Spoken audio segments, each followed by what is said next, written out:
안녕하세요. 책 읽기 좋은 날입니다. 오늘 소개할 책은 초조해지지 않고 나답게 사는 법. 나는 둔감하게 살기로 했다. 지은이는 와타나베 주니치, 옮긴이는 정세영, 발행은 다산초당입니다. 불행하게도 현대인의 일상은 스트레스를 주는 일로 가득합니다. 매일 아침 빠지지 않고 치르는 출근 전쟁부터 사사건건 잔소리를 늘어놓는 직장 상사, 뒤에서 험담을 일삼는 동료, 속을 아는지 모르는지 자기 자랑만 늘어놓는 친구까지 마음에 상처 주는 일은 끊임없이 반복되고 그 영향은 우리 건강에도 적신호를 보냅니다. 가슴이 답답하고 머리가 깨질 듯 아프고 쉽게 잠을 이루지 못하는 건 그만큼 마음이 힘들기 때문입니다. 그런데 정말 이렇게 살아도 괜찮은 걸까요? 혹시 우리가 일상의 스트레스를 너무 민감하게 받아들이는 건 아닐까요? 저자는 행복한 인생을 살아가기 위해 조금 더 둔감하게 살라고 조언하고 있습니다.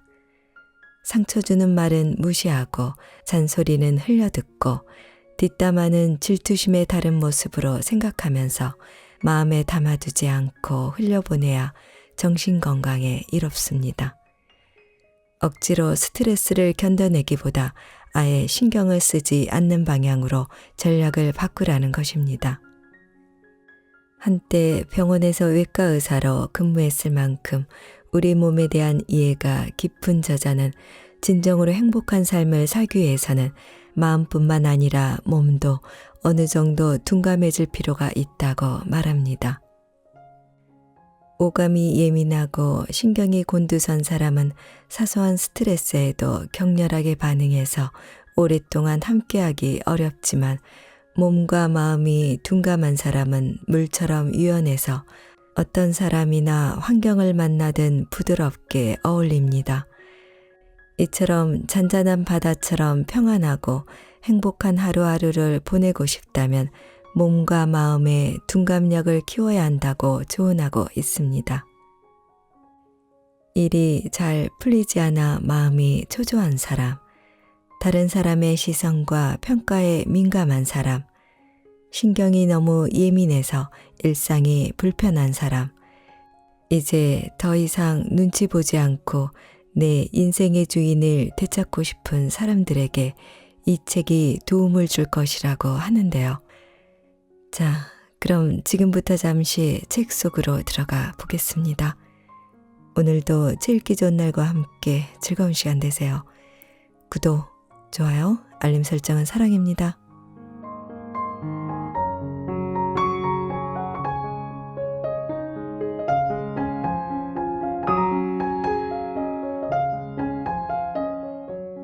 나는 얼마나 둔감한 사람일까? 재미로 확인하는 나의 둔감력 체크리스트. 주변 사람보다 인기척이나 소리, 물체 등에 쉽게 화들짝 놀란다. 사무실이나 집안 등 주변 환경에 변화가 생기면 금방 눈치챈다. 주위에 갈등이 생기면 나 때문인가 고민하는 경우가 많다. 지인들이 기쁨, 슬픔, 억울함을 느낄 때 자주 내 일처럼 느껴진다. 두통, 지통, 상처 등 사소한 통증들이 거슬려 힘들다. 일상생활 중에도 문득 조용한 곳이나 이불 속에 혼자 있고 싶다는 생각이 간절하다. 밝은 조명, 거슬리는 옷감과 소리 등이 자주 나를 미치게 한다. 목소리가 큰 가족, 직장 동료, 친구, 지인이 불편하다. 어떤 문제는 온 힘을 들여 고민해 자주 기진맥진한다. 나는 남보다 성실하고 양심적인 사람이라고 생각한다. 짧은 시간에 많은 일을 해내야 할 때면 당황한다. 사람들이 무언가 불편해할 때 나는 대개 그 원인을 쉽게 눈치챈다. 항시 실수하지 않으려고 물건을 잃어버리지 않으려고 애쓰는 편이다. 공포 영화나 격투 장면 등을 싫어해 피하는 편이다.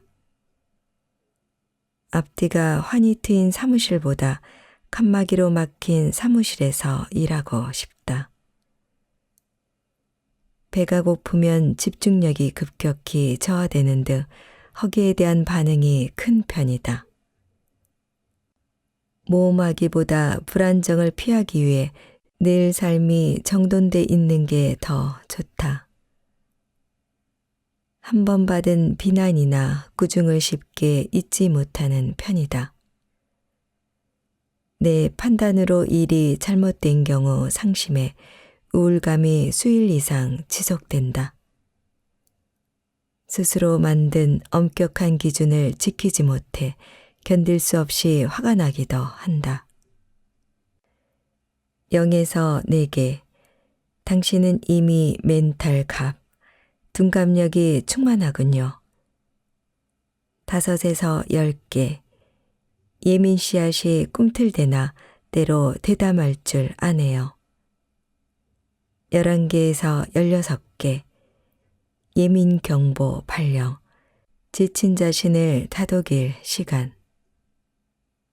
17개에서 20개. 번아웃 앤 폭발 직전, 둔감력이 절실합니다.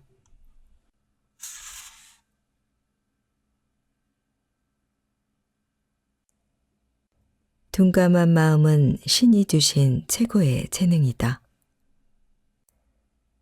둔하다는 말은 보통 좋지 않은 의미로 여겨집니다. 실제로 저 사람은 둔해 라는 말과 저 사람은 민감해 라는 말에는 하늘과 땅만큼이나 큰 차이가 있죠. 만일 누군가가 자신을 둔하다고 말한다면 대부분 불같이 화를 내지 않을까요? 둔감하다는 말 역시 부정적인 뜻으로 받아들여지곤 합니다. 하지만 둔하다는 말의 의미를 조금만 더 생각해 보면 그 의미는 사뭇 다르게 느껴집니다. 특히 신체적인 면까지 고려하면 둔감하다는 말이 무조건 나쁜 것만은 아니라는 사실을 알 수 있습니다. 예를 들어 여름날 저녁에 밤바람을 쐬며 더위를 식히고 있는데 모기가 소매 밖으로 드러난 팔뚝을 물었다고 가정해보죠. 이때 A라는 사람은 황급히 모기를 쫓아낸 뒤에 가려워서 팔뚝을 긁습니다. 모기에 물린 자리는 금세 빨갛게 부어올랐죠. 그런데도 그는 가려움이 가시지 않았는지 모기 물린 자리를 계속 긁습니다. 어찌나 오랫동안 긁었는지 나중에는 피부가 짓물러 염증까지 생기고 말았습니다. 그에 반해 B라는 사람은 팔뚝을 살짝 쳐서 모기를 쫓아낸 뒤 평온한 표정으로 길을 걷습니다. 아무래도 별로 가렵지 않다는 듯이 말입니다. 이 경우 두말할 필요도 없이 A는 민감한 사람이고 B는 둔감한 사람입니다. 물론 이 예시는 모기에 물려서 가려움증을 느낄 때의 이야기에 불과하지만 누가 봐도 B의 피부는 튼튼하고 건강하게 느껴집니다. 반면 A의 피부는 지나치게 민감하고 연약해서 쉬이 상처가 생긴다는 사실을 알 수 있죠. 요컨대 A의 피부는 예민함을 넘어 과민합니다. 어떤가요? 가려움에 민감해서 스스로 피부에 상처를 내는 것보다는 조금 둔감한 편이 더 낫지 않은가요? 무례한 사람 앞에서도 당당함을 잃지 않는 법. 이번에는 심리적인 둔감함에 대해 살펴보겠습니다. 어느 회사에 근무하는 K라는 남자가 있다고 가정해보죠. K는 회사 안에서 매우 평범한 편에 속합니다. 남달리 뛰어난 능력을 발휘해서 인정을 받는 사람도 아니고 유달리 뒤떨어져서 구박을 받는 사람도 아닙니다. 제 역할을 다하고 있긴 하지만 특별히 눈에 띄는 편은 아니어서 누군가와 부딪히거나 큰 소리를 내는 일도 없죠. 그러던 어느 날 K는 업무를 처리하다 큰 실수를 저지르고 말았습니다. 엎친 데 덮친 격으로 하필이면 그때 상사의 기분이 안 좋아서 다른 직원들이 보는 앞에서 심하게 야단을 맞았습니다. 상사가 어찌나 과격한 말투로 혼을 냈는지 가까이에 있던 동료들이 깜짝 놀라 그에게 위로의 말을 건넬 정도였죠. 아무리 실수를 했다지만 저렇게까지 말하다니 너무 심하네요. 괜찮아요. 누구나 실수할 수 있어요. 오늘은 상사의 기분이 안 좋아서 그런 거니 이해해요. 동료들은 K가 너무 충격을 받아서 다음날 출근을 안 하는 건 아닌지 걱정했습니다. K 역시 기분이 상해 당장이라도 회사를 그만두고 싶은 심정이었죠. 그런데 다음날 아침 K는 평소와 다를 바 없이 출근해서 어제 상사에게 혼난 일 따위는 잊은 지 오래라는 듯 안녕하세요 하고 인사했습니다. 동료들의 우려가 무색할 만큼 화난 표정이었죠. 그 모습을 본 동료들은 반갑게 맞이하면서도 속으로는 괜히 걱정했네 하며 허탈함을 느꼈습니다. 이런 K를 어떻게 평가해야 할까요? 좋게 말하면 나쁜 일을 마음에 담아두지 않고 활기차게 행동하는 당찬 사람이라고 볼 수 있습니다. 그와 동시에 상사의 엄한 질책에도 별다른 반응을 보이지 않는 둔한 녀석이라고 할 수도 있겠지요. 어느 쪽이든 K가 예민하거나 민감한 사람은 아님이 분명해 보입니다. 이에 반해 L이라는 사원은 상사에게 꾸지람을 듣고 K처럼 빨리 기분을 전환하지 못해 퇴근 후에도 계속 그 일을 생각했습니다. 밥을 먹으면서도 텔레비전을 보면서도 심지어 잠자리에 들어서도 상사에게 꾸지람을 들은 일이 생각나 자리를 뒤척였습니다. 이렇게 민감한 성격의 L은 역시 나는 안 돼, 쓸모없는 놈이야 하고 자책하다가 결국 도저히 출근할 마음을 먹지 못하고 다음날 회사를 쉬고 말지도 모릅니다. 그렇게 하루를 쉰다는 게 이틀이 되고 사흘이 되어 끝내 사표를 쓰게 될 가능성도 있죠. 둔감한 K와 민감한 L, 두 사람을 단순 비교했을 때 압도적으로 강인하고 믿음직스러워 보이는 쪽은 K입니다. 둔감한 K라면 앞으로 어떤 일이 닥치든 꿋꿋이 헤쳐나갈 가능성이 크죠. 어쩌면 그 가능성과 추진력을 인정받아 회사의 중역으로 승진할지도 모릅니다. 그러나 민감한 L은 이후에도 끊임없이 좌절을 반복할 것입니다. 그러는 사이 L의 고민을 들어주던 친한 친구조차 곁에서 떠나갈지도 모릅니다. 자존심 강한 사람이 더 예민하다. 둔감력은 회사의 상하관계에서만 유용한 게 아닙니다. 업무상의 인간관계는 물론 친구 사이, 나아가서는 남녀 사이에서도 요긴하게 쓰입니다. 지금으로부터 55년 전쯤에 겪은 경험담입니다. 아직 신인 작가였던 저는 소설가인 아리마 요리치카 선생이 주최하는 돌모임이라는 동호회에 속해 있었습니다.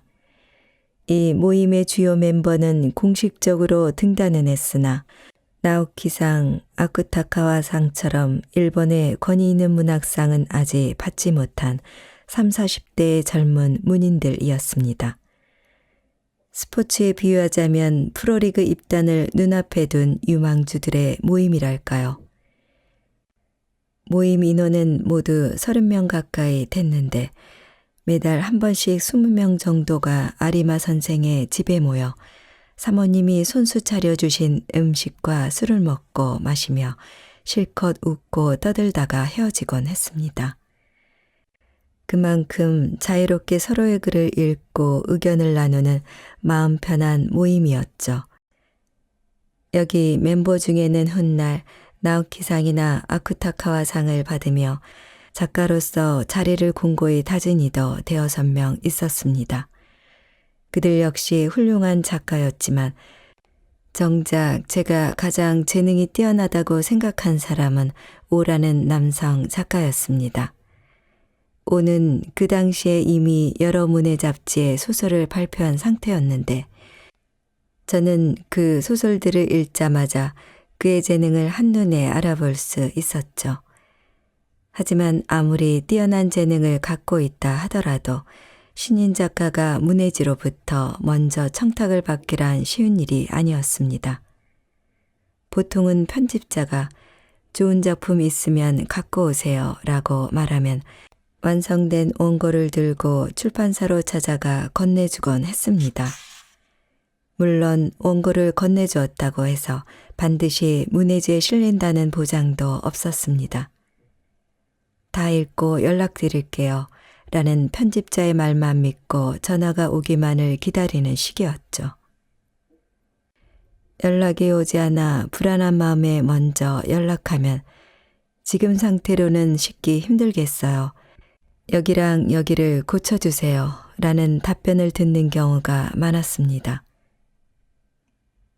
때로는 원고가 그대로 반송되기도 했습니다. 열과 성을 다한 원고를 되돌려 받았을 때 충격이란 실로 어마어마해서 세상이 다 무너진 듯한 기분이 들 정도였죠. 저 역시 비슷한 경험을 매우 많이 했습니다. 그럴 때면 단골 술집에 들러 편집자라는 사람이 소설 보는 눈이 절해서야 내 재능을 몰라보다니 그러고도 편집자야 하며 내키는 대로 악담을 퍼붓곤 했습니다. 부어라 마셔라 술을 들이켜면서 말입니다. 짧게는 보름, 길게는 한 달 남짓 그야말로 심혈을 쏟아부은 원고가 그대로 되돌아왔으니 그렇게라도 하지 않으면 분한 마음을 달랠 길이 없었습니다. 하지만 사흘 밤낮을 술에 절어 살다 보면 어느새 마음이 가라앉으면서 그래 다시 한번 써보자 하는 의욕이 샘솟았습니다. 재능이 뛰어난 오도 원고를 퇴짜 맞는 일이 종종 있었습니다. 그럴 때 오도 소설의 소자도 모르는 편집자 같으니라고 하고 콧방귀를 뀌면서 스트레스를 풀었다면 얼마 지나지 않아 의욕을 되찾았을 것입니다. 차라리 저처럼 술이라도 마시면서 속을 괴롭혔다면 몸을 추스르느라 잠시 소설 생각을 내려놓았을 테죠. 그러나 오는 재능만큼이나 자존심도 남달라서 깊은 상처로부터 헤어나오지 못했습니다. 뒤늦게 소식을 접한 제가 오에게 전화해 괜찮아? 하고 물으면 그는 주눅든 목소리로 그냥 그렇지 뭐 하며 말끝을 흐렸습니다. 너무 마음 쓰지 마 하고 위로해도 응 하는 힘없는 대답만 돌아왔죠. 여전히 울적한 마음을 떨쳐내지 못했다는 걸 수화기 너머에서도 고스란히 느낄 수 있었습니다. 요즘도 마찬가지겠지만 당시 우리 같은 무명 작가에게 편집자가 먼저 연락하는 일은 아주 드물었습니다. 그래서 가뭄에 콩나듯 어쩌다 전화가 걸려왔을 때는 막 새 작품을 쓰기 시작했어요. 또는 이번에는 기대하셔도 좋습니다. 하고 조금 과장된 목소리로 집필 계획을 늘어놓았죠. 아무래도 자신감 있는 모습을 보이는 편이 좋다는 사실을 알고 있었으니까요. 하지만 오는 편집자의 전화를 받고도 기운찬 목소리는커녕 부정적인 대답만 늘어놓았을 게 불보듯 뻔합니다. 제가 오 작가의 집에 들렀을 때도 잔뜩 풀죽은 모습으로 머리를 쥐어뜯으며 한숨만 푹푹 내쉴 뿐 새로 소설을 쓰는 기미라고는 눈꼽만큼도 찾아볼 수 없었으니까요. 저는 그런 오를 보며 재능이 뛰어나고 자존심이 강한 사람일수록 어려움에 부딪혔을 때 감당하기 어려워한다는 사실을 뼈저리게 느꼈습니다. 그런 상황이다 보니 편집자가 연락을 해도 오의 반응은 신통치 않았습니다. 대답이 신통치 않으니 편집자도 점점 연락하기를 꺼리게 되었죠. 이런 악순환이 반복되면서 오와 편집자의 사이는 멀어져 갔습니다. 결국 오는 새 작품을 발표할 기회를 계속해서 놓쳤고 몇 년쯤 후에는 문단에서 보는 일이 드물어지더니 마침내 완전히 사라지고 말았습니다. 단단한 마음 위에 재능이 꼽힌다. 그 후에도 저는 이따금 오를 떠올리곤 했습니다. 그렇게 재능 있는 친구가 어쩌다가 흔적도 없이 사라지고 말았을까? 이런저런 생각을 거듭한 끝에 찾아낸 답은 둔감력이라는 단어였습니다. 오는 순수하고 예민해서 쉽게 상처받았습니다. 남다른 재능을 가지고 있었고 스스로도 자신의 능력을 믿었기에 한번 상처를 입으면 쉽사리 회복하지 못했죠. 이를테면 그는 문학적 철부지였는지도 모르겠습니다. 확실히 오 같은 성격을 가진 사람은 일이 순조롭게 풀리고 주변의 평가도 좋을 때는 매서운 속도로 성장합니다. 만일 오가 시련에 부딪히지 않았더라면 분명 스타 작가로 이름을 알렸을 것입니다. 하지만 그런 사람일수록 힘든 장애물을 만나면 금세 좌절합니다. 절망의 늪에 빠져 한참을 헤어나지 못하다가 제 발로 찾아온 기회마저 놓쳐버리고 말죠. 이렇듯 성공과 실패는 꼭 재능에만 달린 게 아닙니다. 바꿔 말해 재능이 반드시 성공을 보장하는 건 아닙니다. 그럼 재능보다는 운이나 타이밍이 중요하다는 거야 하고 생각하는 사람이 있을지도 모르겠습니다. 그러나 문학에서는 무엇보다도 개인의 실력과 재능이 우선입니다.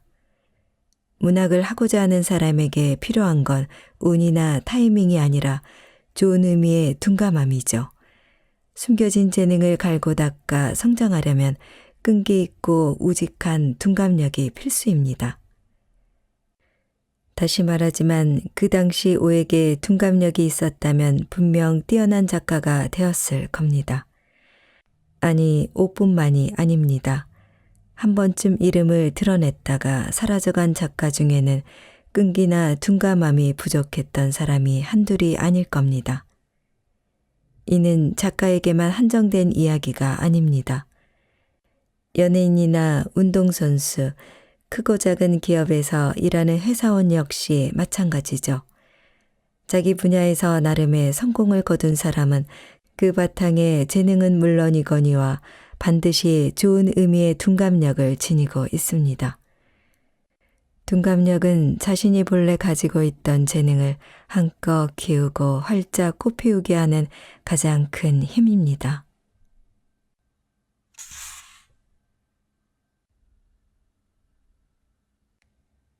마음이 건강한 사람은 혈관도 잘생겼다.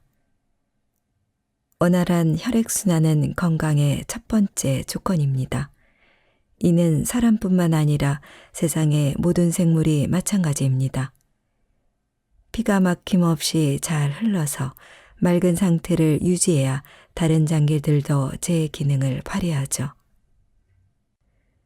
그러면 어떨 때 피의 흐름이 나빠질까요? 바로 혈관과 신경의 관계에 문제가 생겼을 때입니다. 인체의 혈관은 대부분 신경이 조절합니다. 이 신경을 보통 자율신경이라고 부르죠.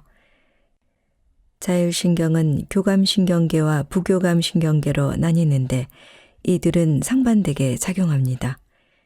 요컨대 교감신경은 사람이 긴장, 흥분, 불안 상태에 빠지면 혈관을 수축시키고 혈압을 높입니다. 반대로 부교감신경은 혈관을 확장하고 이완시켜 혈압이 낮아지도록 작용하죠. 교감신경과 부교감신경은 혈관에 바싹 붙어 있어서 혈관에 강한 영향을 미칩니다. 그러므로 피가 부드럽게 흐르게 하려면 부교감신경이 지배하는 상태, 즉 교감신경이 작용하지 않는 상태를 유지해야 합니다. 교감신경이 어떤 상황에서 작용하는지 궁금하다고요. 교감신경은 앞에서 말한 심리적 긴장이나 흥분, 불안 외에도 불쾌감이나 분노, 미움, 추위 등을 느낄 때 활성화됩니다. 반대로 마음이 차분하고 편안한 상태, 예를 들어 즐거움을 느낄 때, 기분이 좋아서 웃을 때, 주위가 따뜻할 때는 부교감신경이 활성화되어서 혈관이 활짝 열립니다. 여기까지 읽었다면 원활한 혈액순환에 무엇이 필요한지 자연스레 눈치챘을 겁니다. 예전에 어느 노인요양시설에서 종종 개그맨을 초청해 즐거운 자리를 마련한다는 기사를 보았습니다. 다 함께 웃고 즐기면서 부교감신경을 활성화시켜 각종 질병을 예방하는 게 그 요양시설의 목적이었죠. 그만큼 혈액순환은 건강을 유지하는 데 매우 중요합니다. 그리고 피가 온몸 구석구석을 부드럽게 잘 흐르게 하는 가장 좋은 방법은 언제나 밝고 편안한 마음을 유지하는 것입니다.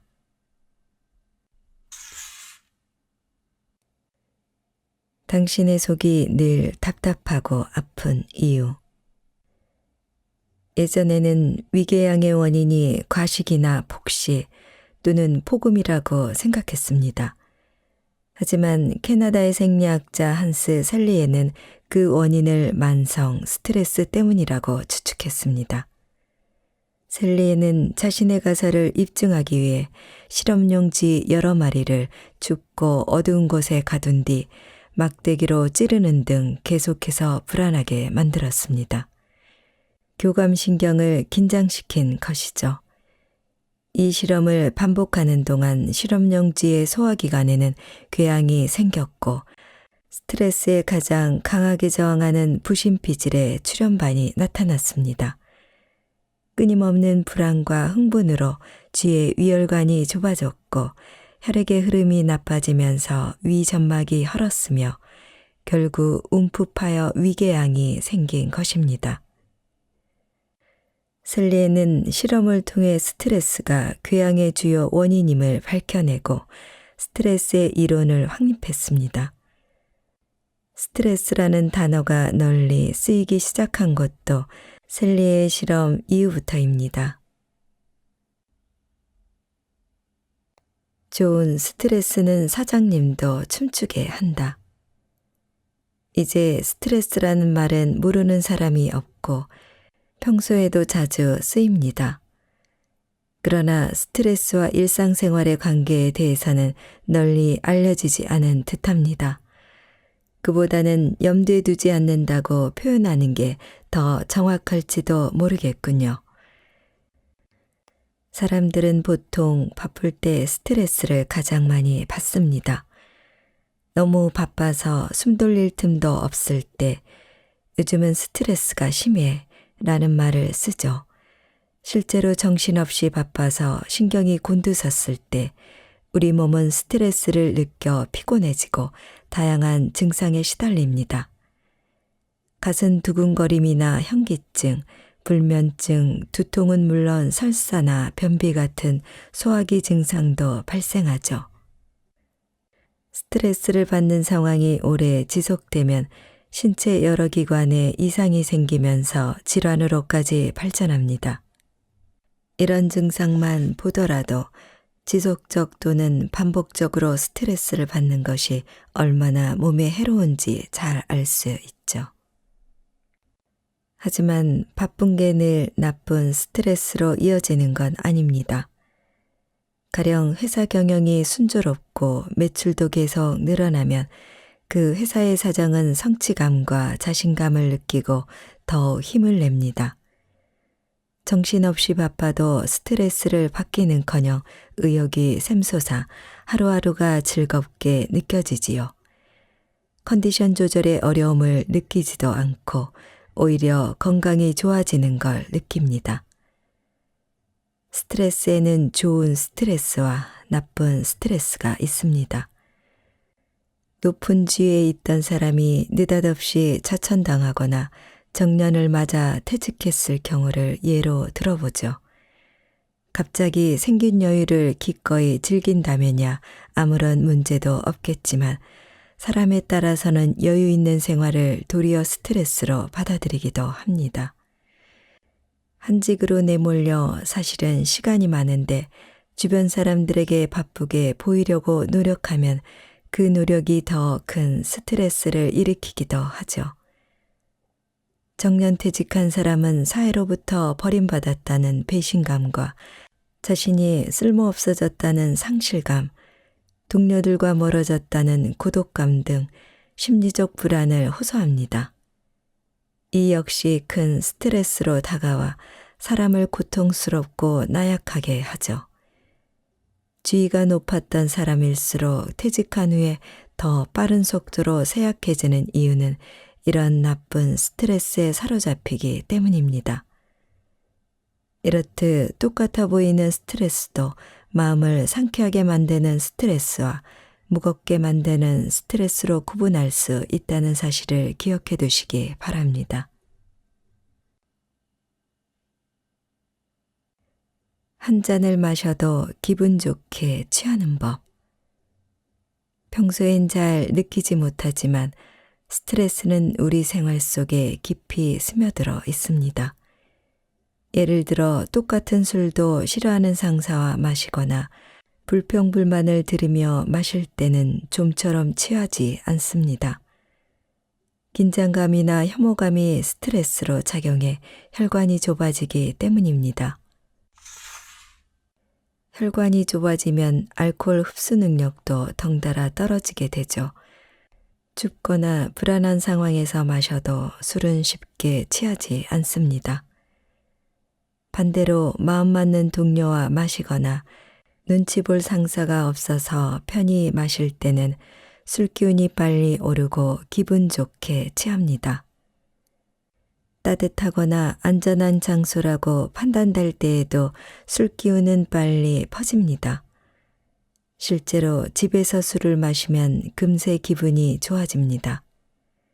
특히 목욕을 마치고 나왔을 때는 혈관이 열린 상태여서 더 빨리 취기가 오릅니다. 어찌됐든 마음이 편안해서 혈관이 한껏 열렸을 때 가장 잘 취하는 것은 분명합니다. 저는 늘 돈이 부족했던 젊은 시절에 적은 양의 술로 취하려고 유리컵에 소주를 부어 벌컥벌컥 마시고는 100m를 전력 질주한 적이 있습니다. 격렬한 운동으로 혈관이 확장되면 알코올이 빠르게 흡수되어 순식간에 술이 오르기 때문이죠. 다소 우스운 얘기지만 노천탕이나 욕조에 술이 담긴 쟁반을 띄우고 목욕을 즐기며 천천히 마시면 쉽게 취하는 것과 같은 원리입니다. 이처럼 술뿐만 아니라 약도 몸이 따뜻할 때 마시면 흡수가 빨라서 효과가 좋습니다.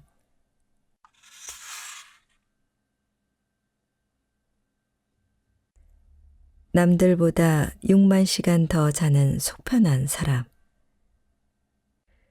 수면력이란 단순히 잘 자는 것만을 뜻하지 않습니다. 그와 동시에 상쾌하게 일어나는 각성력도 필요하죠.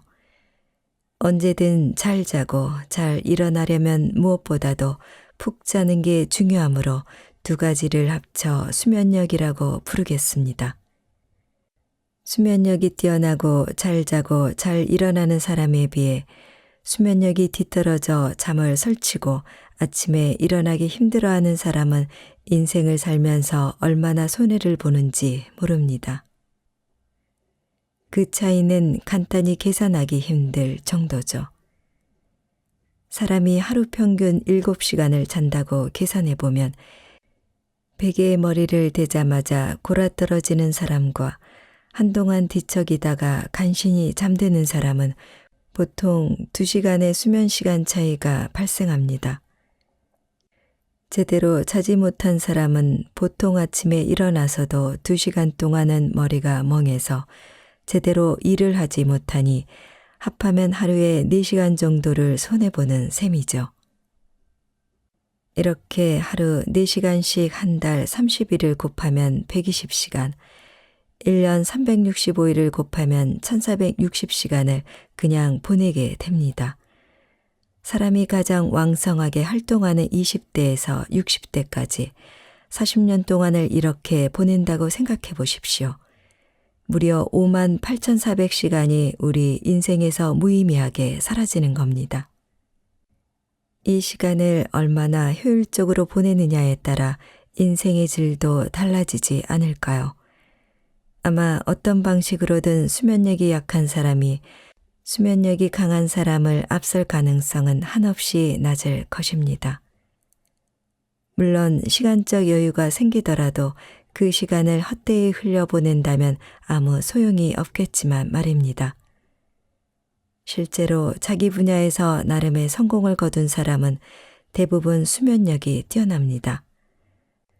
저도 그런 사람을 여러 만나봤는데 모두 약속이라도 한 듯 눕자마자 잠들어서 아침이면 벌떡 일어납니다. 라고 대답하더군요.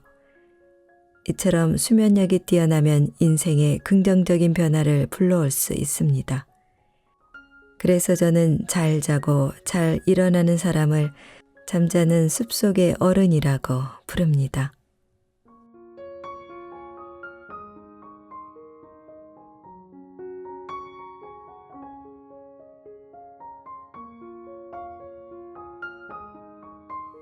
제 읽기 좋은 날 오늘은 나는 둔감하게 살기로 했다를 보내드렸습니다. 감사합니다.